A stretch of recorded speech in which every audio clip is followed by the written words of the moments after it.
What's going on, everybody? Welcome back to another edition of Dad Does Videos. As you can see, we have a couple holes in our drywall. We are going to patch and paint those. All right, so the first thing we are going to do is get ourselves a putty knife. As you can see, this is a 3-inch one.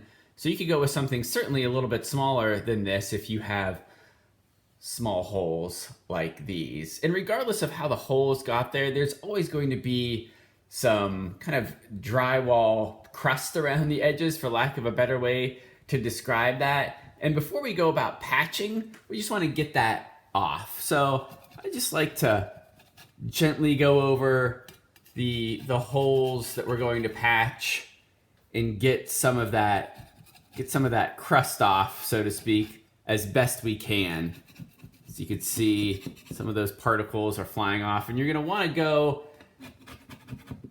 to attack each hole gently from different sides, just to make sure you do a pretty good job of getting all that residue off of there from each of the different directions. So we're just going to go ahead and keep doing that until we're comfortable with it. All right, next step is just to get some lightweight spackling and put it on the holes. As you can see here, this is the brand that I like by DAP. It's fast and final lightweight spackling.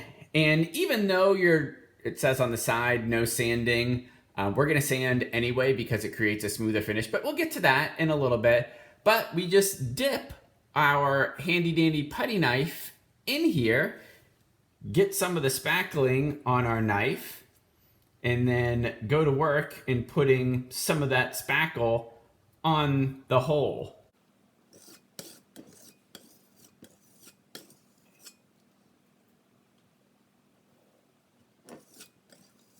And this doesn't have to be perfect. As you can see, we have some of our spackle on one of the holes. We're gonna sand anyway. I like to get rid of some of the residue along the edges and just make it as smooth as I can, because that will reduce our time that we will need to sand. Same thing on the other side. Get rid of some of this excess spackle. You don't have to be perfect here. We are gonna sand our holes later, so as long as they're covered completely, you are in good shape. Now, if you have some extra spackle like I do here, just get a really, really lightly damp paper towel, and you could just wipe that stuff off. We are set to go. As you can see, I wiped off a lot of the spackle around the holes. So we're just gonna let this sit for at least 24 hours. All right, so it has been about 24 hours, and as you can see, our spackling is nice and dry.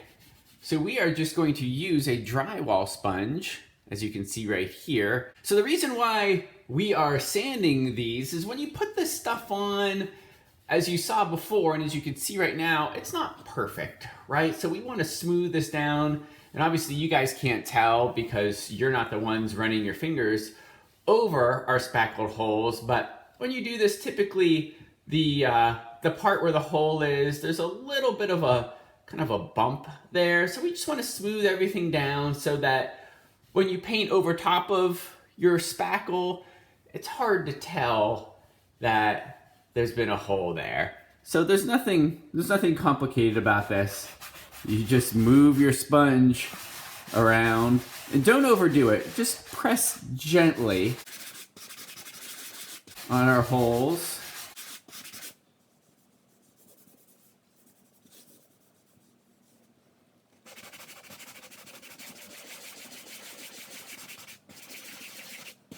And again, I like to go over these with my fingers.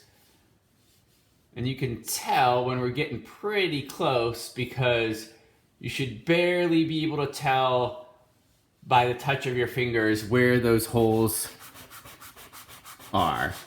And that's the key. We want to not be able to tell where those holes used to be. So we are about finished. And one last thing before we put our paint on top, I like to just get a paper towel and wipe some of that dust off that came from the sanding. All right, as you can see, we have some paint on already.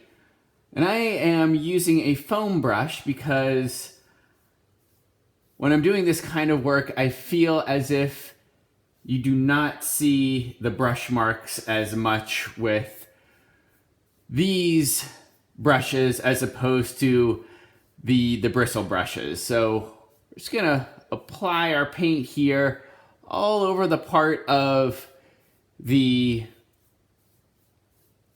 patches that we made, along with the areas where maybe we sanded and the paint came off just a little bit. And then we're gonna let this dry. All right, so here we are about 24 hours later. As you can see, this is looking really, really good. If you can't see where our holes used to be, they are right at the end of my 2 fingertips right here. I could barely make them out, which means this is gonna turn out just perfectly fine. We're gonna put one more coat of paint on this area and come back and take another look at this about 24 hours from now, and we should be good to go. Okay, and just like last time, we are going to go over the same area with one more coat of paint. All right, and here we are about a day and a half later, and I challenge you to find where those holes used to be. As you can see, it's really tough to do that.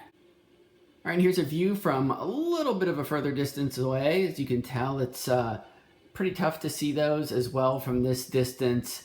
Just wanted to give you a broader view. That's it. Thanks for watching, everybody.